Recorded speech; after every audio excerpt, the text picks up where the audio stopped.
దేవుని సంగమ, దేవుని విలువైన కొన్ని మాటలు మనము రాత్రికాల సమయంలో సృష్టికర్త అయిన దేవుని నీతిమంతుని ఆలోచన విధానము మనము తెలుసుకొనుట, లేక చదువుకొనుట, లేక పరిశీలించుట, గ్రంథమును ధ్యానించుట మనకి ఎంతైనా ఆశీర్వాదం, దీవెన, బహుమానం కూడా. వినువారు ధన్యులు, చదువువారు ధన్యులు, దాని ప్రకారం నడుచుకున్న వారు మరీ ధన్యులని లేఖనమే మనకు తెలియపరుస్తుంది. కనుక అటు స్థితిలో మనం ముందుకు వెళ్ళడానికి పరిశుద్ధాత్మ దేవుడు, మన తండ్రి కుమారుడైన యేసుక్రీస్తు ప్రభువు మనకు ఎల్లప్పుడూ సహాయకారులుగా ఉన్నారు. అటు దేవుడి మాటను మన మనసు నుంచి మనము భక్తి శక్తులతో ఆయన మాటలు కొన్నిగా విన్నదాని ప్రకారం నడుచుకునే బిడ్డలుగా ఉండాలనేటువంటి దేవుని కోరికను, ఆయన ప్రణాళికను, ఆయన ప్రత్యక్షతను మనం నెరవేర్చుకుంటూ ముందుకు వెళదామండి. ఎంతైనా మనుషులను, బుద్ధిహీనులు, బలహీనులు, ప్రతి విషయంలో బలహీనులనే. ఎందుకంటే మట్టి దేహాలు మనవి. కానీ వాక్యంతో దేవుడు బలపరుస్తాడు. అటు నమ్మకంతో ముందుకెళ్దామండి. మత్తయి సువార్త 27వ అధ్యాయము 50వ వచనం నుంచి మనము చదువుకుందామండి. కొన్ని మాటలు ధ్యానిస్తాము. యేసు మరలా బిగ్గరగా కేక వేసి ప్రాణము విడిచెను. ఆ ప్రాణము విడిచిన తక్షణము చూడండి, జరుగుతున్నటువంటి అద్భుతములు మనము చూస్తాము. అప్పుడు దేవాలయపు తెర పైనుండి క్రింది వరకు రెండుగా చిరిగెను. ఈ యొక్క దేవాలయపు తెర చాలా మందంతో కూడుకున్నటువంటి తెర ప్రియుల. ఇది మన బట్ట మాదిరి ఏదో పతరాలు ఉండే బట్ట కాదు. చాలా మందంతో కూడుకున్నటువంటి ఆ యొక్క తెరగా బైబిల్ పండితులు ఎన్నోసార్లు ఎక్కువ సార్లు బైబిల్ చదివి వర్ణించేవారు మనకు చెప్తూ ఉంటారు, మన పెద్దలు, ఇతరులు. అది చాలా మందంతో కూడుకున్నటువంటి తెర. దాని లోపాలకు వెళితే అతి పరిశుద్ధ స్థలం అది. ఆ తెర నుండి లోపలికి పోతే అతి పరిశుద్ధ స్థలం అది. యువతల ఉంటే పరిశుద్ధ స్థలము, ఆ అవతలికి పోతే అతి పరిశుద్ధ స్థలము. ఆ అతి పరిశుద్ధ స్థలంలోకి వెళ్ళాలంటే మనిషి మళ్ళీ తిరిగి వస్తాడో రాడో అనే డౌట్తో అప్పుడున్న పాత నిబంధన ప్రకారము ఒక తాడు నడుముకు కట్టి లోపలికి వెళ్ళేవారు భక్తులు, యాజకులు. ఎందుకంటే ఏ పొరపాటు ఆ వారంలో చేసి ఉంటామో, ఏ పొరపాటు ఏ యొక్క దిద్దుబాటు లేని తనంగా ఉంటామో ఆ అతి పరిశుద్ధ ప్లేస్లోకి వెళ్తే మరణం అవుతామనేది వాళ్ళకి అప్పుడు తెలుసు. కాబట్టి ఒక తాడు కట్టుకొని లోపలికి వెళ్ళేవారు. చనిపోయినాడా లేదా అనేది తెలిసేదానికి ఆ యొక్క నిలువు టంగికి కాళ్ళ దగ్గర అంచులున చిన్న చిన్న గంటలు కూడా కట్టేవారు. లేదా మళ్ళీ ఒక పండు కట్టేవారు. ఇలా ఒక ప్రాసెస్గా ఉంటూ ఉండేది. ఎందుకంటే మనిషి అతి పరిశుద్ధ స్థలంలోకి వెళ్ళాలంటే ఆ కాలంలో పరిశుద్ధంగా లేనప్పుడు ఆ అతి పరిశుద్ధ స్థలంలోకి వెళ్ళినప్పుడు అక్కడికక్కడే చనిపోయేవారు. కనుక ఆ పద్ధతి అలా ఉండేది.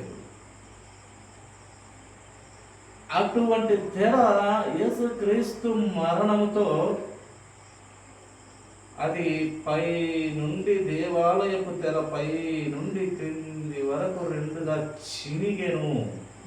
చినిగిన తర్వాత మనకు దేవుడు ఆ పరిశుద్ధ స్థలంలోకి పోనికి ప్రతి ఒక్కరికి అవకాశం ఇస్తున్నారు. ప్రతి ఒక్కరికి, మనిషిగా పుట్టిన ప్రతి మానవునికి అవకాశం దొరుకుతూ వచ్చింది.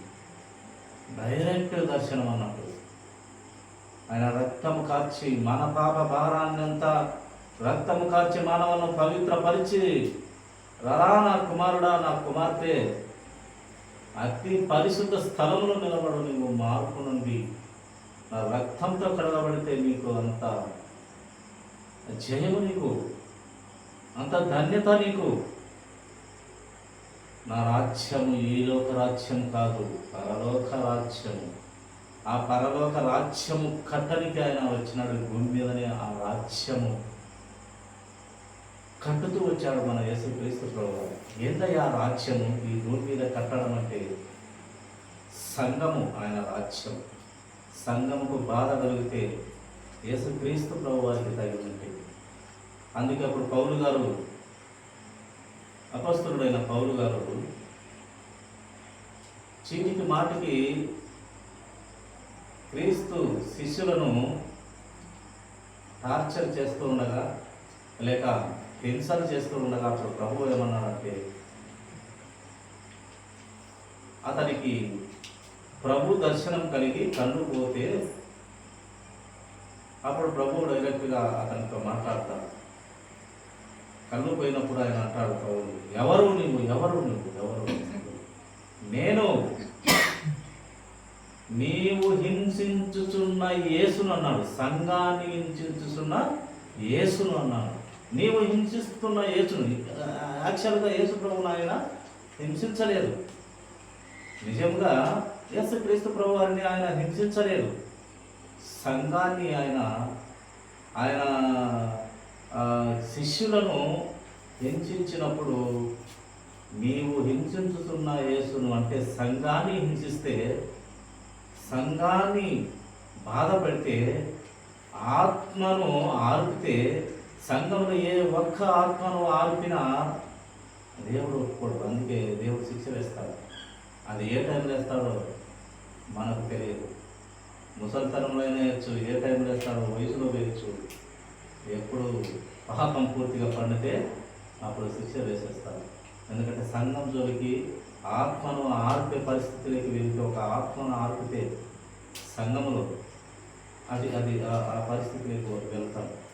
ఆ సంఘము ఆర్ప చూసినందుకు పౌలు గారిని దేవుడు డైరెక్ట్గా మాట్లాడి ఆయననే ఆయన పని సాధారణంగా చేసుకున్నాడు మన యేసుక్రీస్తు ప్రభువు. అలా ఆ ప్రాణము పెట్టింది సంఘం కోసం ఆయన. అందుకే నన్ను హింసించలేదు, నన్ను హింసించావు అన్నాడు దేవుడు. సంఘాన్ని హింసించావు లేదా నా శిష్యుల్ని హింసించావు అని చెప్పలేదు.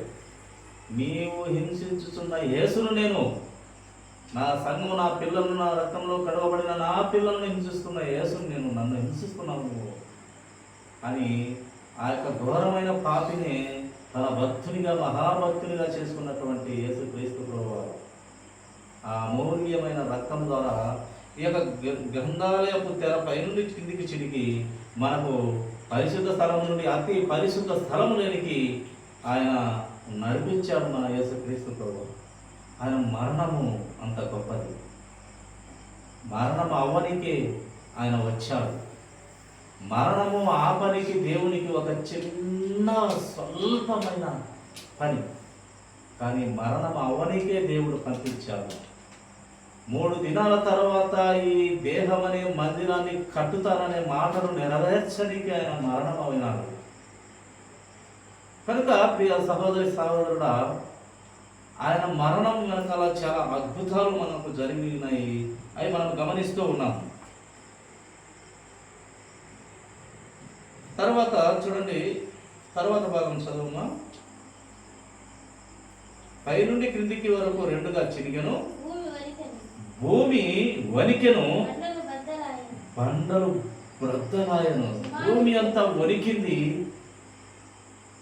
భూకంపం వచ్చినట్టుగా భూమి అంతా వణికింది.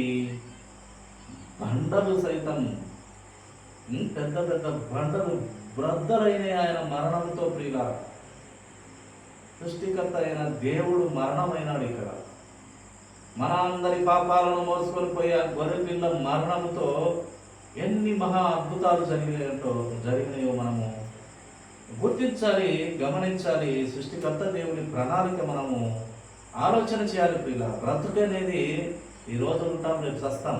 ఎంతమంది పోతున్నారు చూడండి. అవ్వాని బిడ్డలు పోతున్నారు, పెళ్లి కాని వారు పోతున్నారు, పెళ్ళైన వారు పోతున్నారు, చనిపోతున్నారు. జీవితము ఆలోచన చేయాలి. ఎందు నిమిత్తము అసలు దేవుడు ఉన్నాడా లేడా, ఎందు నిమిత్తం జీవితం మనిషి బతకాలి? తిండికి తాగనీకి పిల్లలకేనా? ఇంకా వేరే ఏమన్నా ఉందా? చాలా లోతుగా ఆలోచన చేయాలి మనిషి అన్నవాడు.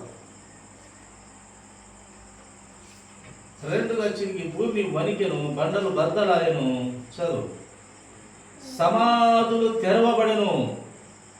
రెండవ రాకడలో వచ్చే యేసు ప్రభువు వారు వచ్చినప్పుడు సమాధులు తెరవబడతాయి. కానీ ఈ నీతిమంతుడు, ఈ పరిశుద్ధుడు, ఈ యథార్థవంతుడు మరణమైనప్పుడు సమాధులు తెరవబడినాయి. అప్పట్లో చనిపోయినటువంటి వారు కొంతమంది పరిశుద్ధుల సమాధులు తెరవబడినవి.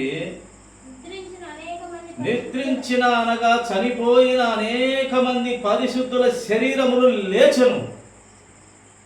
చూడండి ప్రియులారా, ఆ కాలంలో చనిపోయినటువంటి వారు పరిశుద్ధులు అనగా పాపము ఒప్పుకొని దేవునికి లోబడి బ్రతికినటువంటి వారు, పాపమును ఒప్పుకొని క్రీస్తు రక్తంలో కడగబడినటువంటి పరిశుద్ధుల శవాలు లేచి ఆ యొక్క సమాధి తెరవబడి లేచి పరిశుద్ధుల శరీరములు లేచెను. ఆయన రక్తంలో కడగబడినటువంటి పిల్లలు చనిపోయినప్పుడు అప్పుడు లేచినారు. వారు సమాధిలో నుండి బయటికి వచ్చి ఆయన లేచిన తరువాత పరిశుద్ధ పట్టణంలో ప్రవేశించి అనేకులకు అగుపడినారు. చచ్చిపోయినటువంటి వారు అనేక మంది పరిశుద్ధులు, ఆయన రక్తంలో కడగబడినటువంటి పిల్లలు అనేకులు పరిశుద్ధులు లేచి వారి ఊరిలో ఆ పరిశుద్ధ పట్టణంలో చాలా మందికి కనపడినారు. మరి అప్పుడు వారు చనిపోయిన వారు ఎందుకు ఆయన లేచి తిరుగుతున్నారని, దయ్యాల భూతాలని భయపడినారో లేదో అది మనకు తెలియదు. కానీ నిజమే కదా, ఇప్పుడు మనము చాలామంది ఎంతోమంది మన ఊర్లో చనిపోయినారు. వాళ్ళు లేచి వచ్చి ఇళ్ళలో తిరిగితే ఏమన్నా పని అయిపోదు, భయపడే మళ్ళీ ఇంకా కొంతమంది చచ్చిపోతారు. కానీ అప్పుడు ఆ పరిశుద్ధులు మాత్రమే లేచినారంట. వీళ్ళు లేచి అనేక మందికి అగపడిరి. 54వ వచనం. శతాధిపతియు అతనితో కూడా యేసునకు కావలి ఉన్నవారును భూకంపమును జరిగిన కార్యములన్నిటినీ చూచి మిక్కిలి భయపడి. చూడండి ప్రియ సహోదరి సహోదరుడా, ఆ కావలి ఉన్నవారు ఆల్రెడీగా ఆ యొక్క రోమా సైనిక ప్రభుత్వం కావలి పెట్టారు. రాత్రికి రాత్రి యేసుక్రీస్తు ప్రభువారిని తీసుకొని పోయి వీళ్ళు లేచినారు, చనిపోయిన వారు లేచినారు దాచిపెట్టి అని ఏదేదో కబుర్లు చేస్తారు, వీళ్ళు మాయామంత్రాలు చేస్తారు అన్నట్టుగా ఆ గవర్నమెంట్ లేక రోమా ప్రభుత్వము నమ్మక కావలి పెట్టి ఈ 3 దినాలు లేస్తానన్నాడు కదా, 3 దినాలు కావలి పెడదాం. ఎలా లేస్తారో చూస్తామని ఒక పెద్ద బండను అడ్డు పెట్టి ఆ యొక్క సమాధికి వాళ్ళు కావలి ఉన్నారు. ఆ కావలి ఉన్నప్పుడు చూడండి, వారు శతాధిపతియు అక్కడ అతనితో కూడా యేసునకు కావలి ఉన్న వారును భూకంపమును జరిగిన కార్యములన్నిటిని చూసి మిక్కిలి భయపడి నిజముగా ఈయన దేవుని కుమారుడని చెప్పుకొనిది. శతాధిపతికి అక్కడ రక్షణ దొరికింది. నిజముగా ఇతను దేవుని కుమారుడయ్యా. ఎందుకు బట్టి చెప్పినారు వాళ్ళు దేవుని కుమారుడని? ఎలాగ చెప్పగలుగుతూ వచ్చినాడు ఈ శతాధిపతి? ఈ శతాధిపతి అక్కడ సిలువ వేయించాడు సైనికులను పెట్టుకొని. ఏదైతే అక్కడ రూల్స్ ప్రకారం చెప్పినారో దాని క్రమమంతా నడిపించిన వాడు ఈ శతాధిపతి. ఏమేమి చేయాలి, ఆయన బట్టలు అల్లరితో ఆ చీటీలు వేసుకొని ఈ యొక్క తతంగం అంతా అక్కడ జరిగింది. యేసుక్రీస్తు ప్రభువారిని హింసిస్తూ, బాధ పెడుతూ, ఉమ్మివేస్తూ, కొర్రాలతో కొట్టుతూ, పిడిగుద్దులు గుద్దుతూ, చెప్పలకు కొడుతూ, కాళ్ళతో తన్నుతూ, సిలువ మోపిస్తూ, చనిపోయినాడా లేదని ప్రక్కకు బల్లె పోటు పొడుస్తూ, తలకు ముళ్ళ కిరీటం అల్లుతూ వచ్చి అంతా జరిగించింది అక్కడ ఉన్నటువంటి శతాధిపతి. ఆయన చెప్తూ ఉన్నాడు, ఏమి ఈ ముందు మనం అనుకున్నాం కదా, ఈ యొక్క పరిశుద్ధులు చనిపోయిన వారు లేచి ఆ ఊరిలో తిరగడము, బండలు సైతం పగిలిపోవడము, దేవాలయపు తెర చినగడము, పట్ట పగలు మబ్బుగా మారడము, ఇవన్నీ గమనించి అప్పుడు చెప్తున్నాడు, ఇవన్నీ వారును భూకంపమును జరిగిన కార్యములన్నిటిని చూసి మిక్కిలి భయపడి నిజముగా ఈయన దేవుని కుమారుడని చెప్పుకొని యేసునకు ఉపచారం చేయుచు గలిలయ నుండి ఆయనను వెంబడించిన అనేక మంది స్త్రీలు అక్కడ దూరంగా ఉండి నిలిచి చూస్తుండేది. కనుక ప్రియ దేవుని సంగమా, ఆయన యేసుక్రీస్తు ప్రభువారు సృష్టికర్త. ఈ భూమి అందరినీ, మనుషుల్ని, పశు పశ్చాలను, ఈ చెట్లు, ఈ జీవము, ఈ గాలి, పంచభూతాలను సృష్టించిన ఆ సృష్టికర్త మన అందరి కోసము మరణమవుతూ వచ్చినాడు, గాయపడుతూ వచ్చినాడు, సహిస్తూ వచ్చినాడు, నిందలు పడుతూ వచ్చినాడు, ముఖం మీద ఉమ్మిపోయి పడుతూ వచ్చినాడు. ఆయనంత శిక్షలు, విపరీతమైన శిక్షలని ఆయన పడుతూ వచ్చినాడు. ప్రియులారా, ఎవరి కోసం? మన అందరి కోసం. భూమి పుట్టక మునిపే రవ్వంత మన్ను.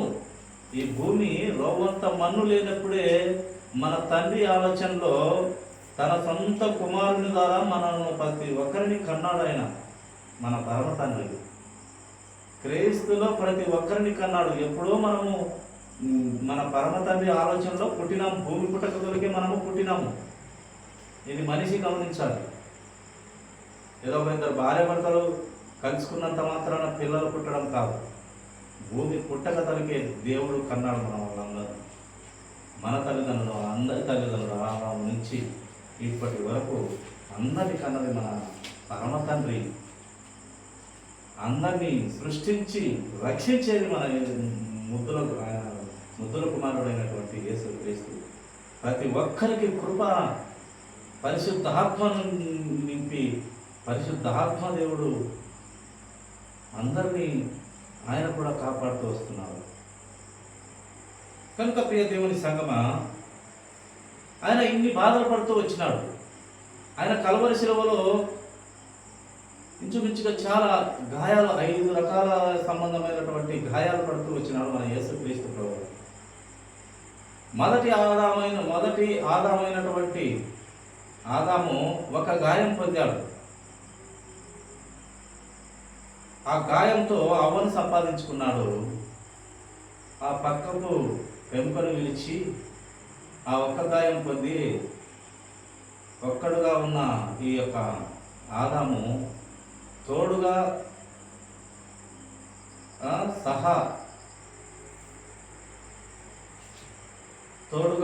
దేవుడు ఇచ్చాడు. గాయం చేసి ఆ ఎముకతో ఆ అవ్వను చేసి ఆదాముకు ఇచ్చాడు. ఒక గాయంతో అవ్వను సంపాదించుకుంటే యేసుక్రీస్తు ప్రభువారు 5 గాయాలతో, ఆయన మరణంతో ఈ భూమి మీద ఉన్న ప్రతి మనిషిని సంపాదించుకోవాలనుకొని ఆయన మరణమై దేవుని కుమారుడు వెనుక తిరిగి లేచి మనకు జ్ఞానము, బుద్ధి, వివేచన అన్నీ నేర్పిస్తూ, అనుభవమిస్తూ, సరే మానవునివి, పాపం చేస్తావు, అన్నీ చేసేది నీవే, చివరికి ఒక సృష్టికర్త ఉన్నాడు, ఒక నీతిమంతుడు ఉన్నాడు, ఒక యథార్థమంతుడు ఉన్నాడు, అన్నిటికి మించి ఒకటైనటువంటి పరిశుద్ధత కలిగిన దేవుడు ఒక్కడున్నాడు. ఆ దేవుడు ఒక్కని గుర్తించు. ఆ గుర్తించిన దేవుని వదలొద్దు. ఆ దేవుని మాట వింటే నీకు స్వర్గం, పరలోకం, నిత్యత్వం అని దేవుడు మనకు ముందుగానే చెప్పి పంపించినాడు. అటు దేవునిలో మనము ముందుకు వెళ్ళాలని దేవుడు ఆశగా ఉండి ఈ యొక్క ముందు కుమారుడు పంపించినాడు. కనుక ఆయన పడిన శ్రమలను మనము గుర్తుకు చేసుకుంటూ, ఆయన మరణమును ప్రచురం చేస్తూ, 10 మందికి తెలుపుతూ, సత్యాన్ని స్థాపించుటకు వచ్చిన క్రీస్తు మాట విని మన బ్రతుకులను దిద్దుకొని కాపాడుకుందాము. ఈ కొద్ది మాటలు దేవుడు దీవించును గాక. తరలో వచ్చినట్లయితే చిన్న ప్రార్థన. మహాపరిశుద్ధులైన ప్రభువా, నమ్మకమైన మా తండ్రి, స్తోత్రాలు, కృతజ్ఞతలు, వందనాలు.